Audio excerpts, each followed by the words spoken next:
Welcome to the Easy Computer Fixes channel, and today we are gonna try to help you answer a question that's kind of important because at one time or another you'll need to get maybe one day your computer fixed for some reason. So the question today is, how do you choose a computer repair shop if you've never actually had a computer repair? It's something that's not that easy to answer. As in everything in life, computer repair shops go from good to very bad. And it's kind of difficult out there, especially when you know nothing about computers. It's like when you know nothing about cars and you have to go to a garage to fix your car. It's the same thing with a computer. Most people don't really know much about computers, and so what happens is when they get their computers fixed, they don't really know, first of all, how to explain what's the problem, and second of all, they don't really know if they're good and if the job was well done. So I'm going to give you a little pointers on choosing a computer repair shop. First of all, you'll have two major choices. The one is simply choosing between a big brand computer repair shop like Staples or Future Shop, Best Buy, or all these big places have basically some repair shops. You can also use a very known service like Geek Squad, for example. You can also go to your little computer repair shop at a corner store. Lots of small little computer shops are popping up every year and everywhere in major cities. Do you have a better service at a big repair shop than a small one? I don't believe it's necessarily true, and actually a survey did mention at a certain point that people were usually very unsatisfied with their computer repair shops that they go to, and the big ones actually don't make a difference. It seems that people are really saying that a lot of that service is actually bad on those big computer repair shops. So do you go to a big one or a small one? That's up to you, but I think a lot of small ones are actually quite good at it and are probably have a more personalized repair and will ask you more questions. Remember that a big shop like if you go, for example, for Geek Squad, they have so many computers to repair that they may not actually spend the full time necessary. They have to go as fast as possible. In a small computer repair shop, the guy that's going to be there or the girl is actually taking more of its time to make sure that everything is right. But of course, not all of them actually do that also. If you choose a computer repair shop, first of all, the first thing you should check for is how long has it been in business. So ask away, always ask, well, you've been here for how many years? Maybe you noticed a computer repair shop that's been there for 20-30 years. That's usually a pretty good sign that the service that gives that repair shop is quite good, because if you don't offer good service, usually your repair shop is not going to work for a very long time.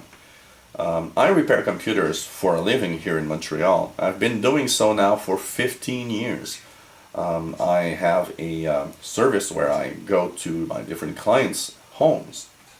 So I've already been now for 15 years, and actually I get that comment a lot. Oh, it's been years since we see all your ads, and we're thinking that, well, if it's been there for so many years, it's probably a good place to go to.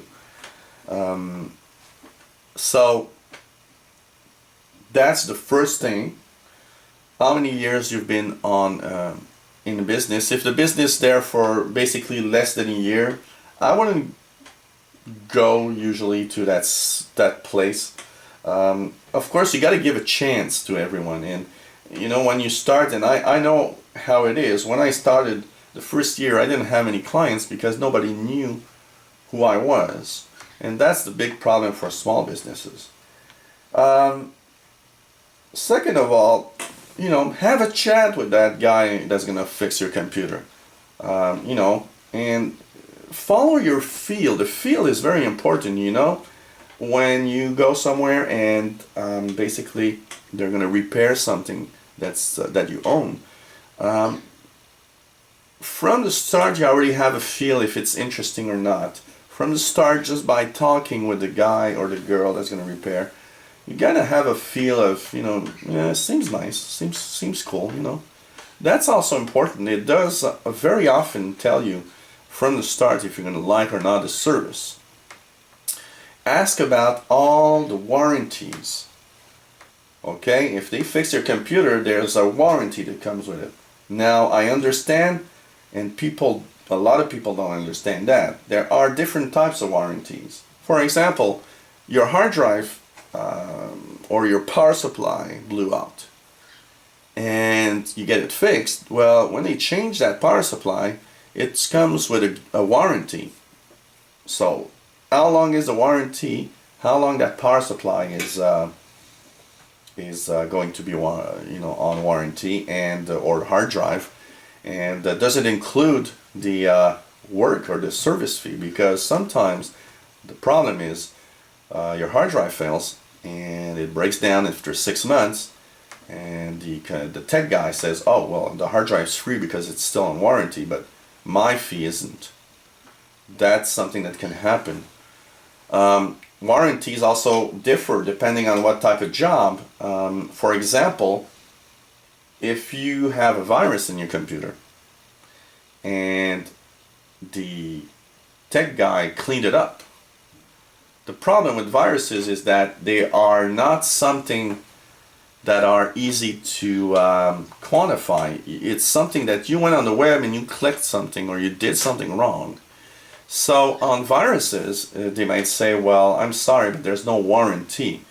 If your virus comes back in 6 days or 5 days, well, you did what you shouldn't have done and it came back because of your way of using computers. So you got to be careful. A lot of repair shops don't make a warranty for viruses, and that's very important to understand that they cannot, because they don't know what you're doing with your computer. It's like going to a garage, having tires installed on your car, and you passed on a piece of wood that had a nail in it, and behold, you now have a flat tire. Well, that's, even though it's been only 1 hour since you have your new tire, it's not going to be on the warranty, because it's your fault. It's not the garage guy's fault.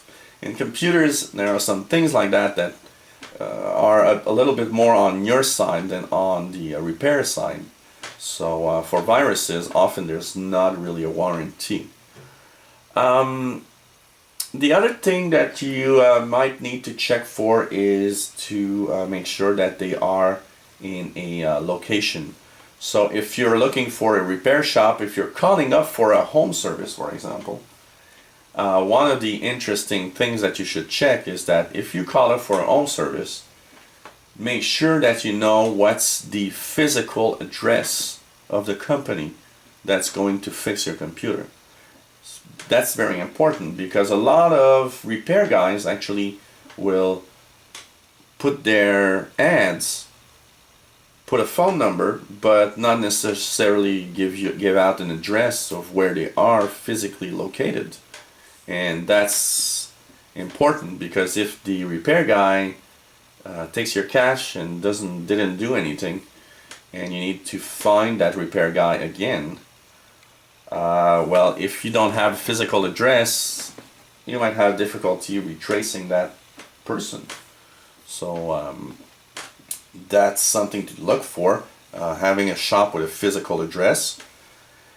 And another thing that you, of course, need to know and ask is, don't be afraid to ask the repair person if he has a degree in computer repairs or a degree of some sort in computers, because a lot of people actually repair and have zero papers. They never went to school, never studied.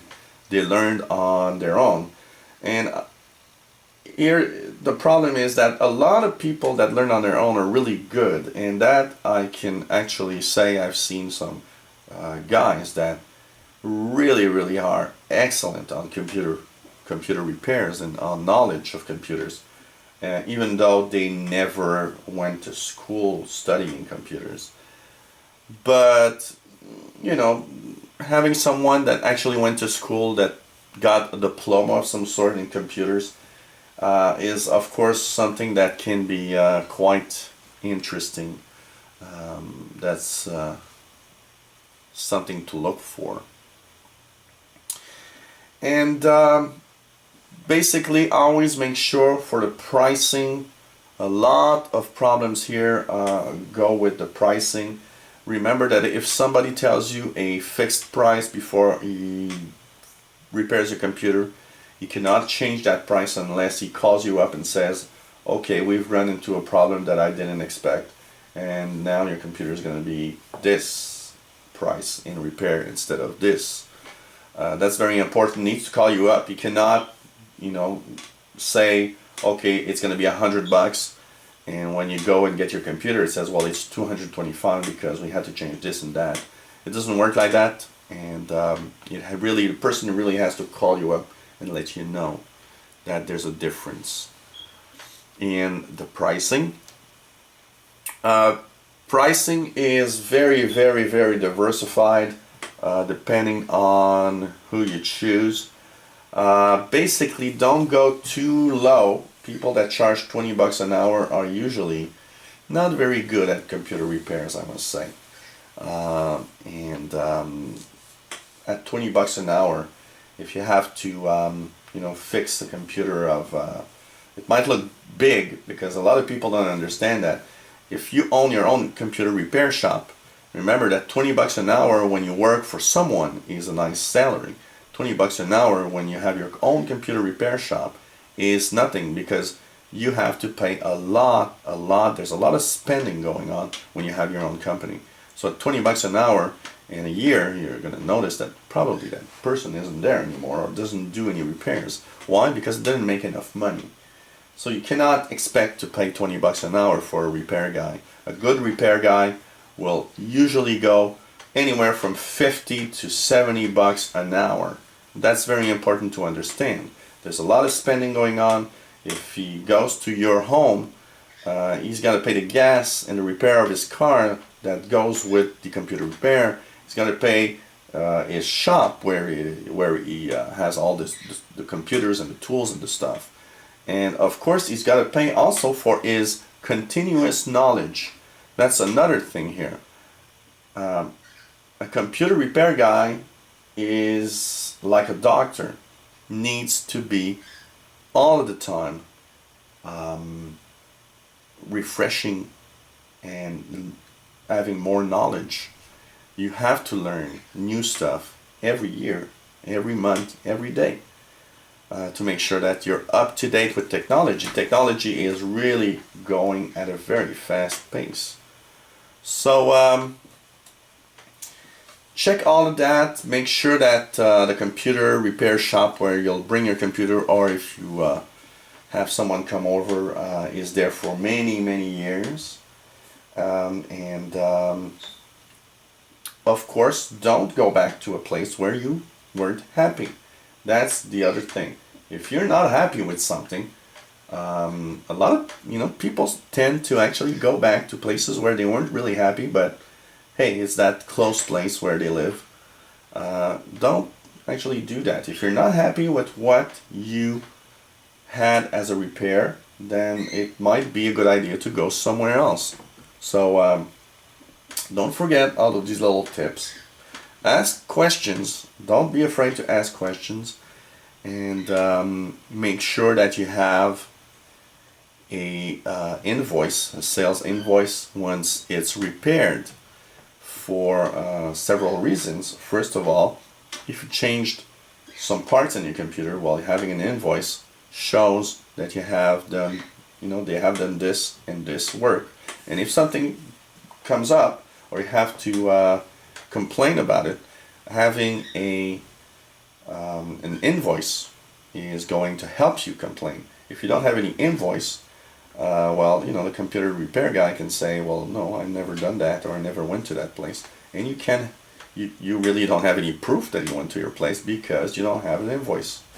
So all of that are all these little things. And when you find a good repair guy, hold on to him, because that's a great way.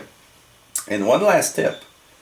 If you don't know any repair guys, of course, ask around your friends, family. Ask them if they have one.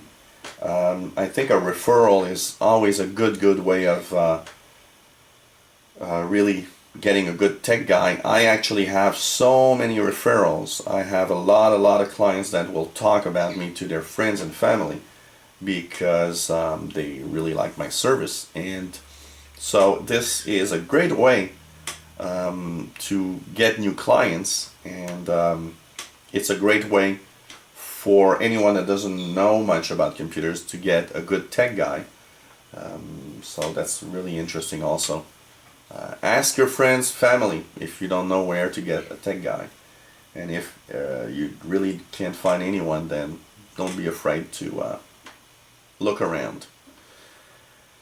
So hope these little tips helped in learning how to choose a repair shop.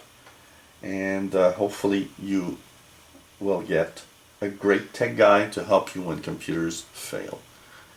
If you have any comments, questions on what you've seen, let us know. Maybe you have questions on how to choose, or if you don't know if a tech guy is good or not, and what questions to ask.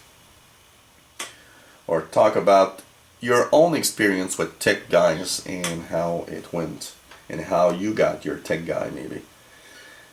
If you have any videos you'd like us to make about a subject of computers that might help you and others, let us know. We'll try to put that video online, and hopefully you'll come back to the Easy Computer Fixes channel. Bye-bye.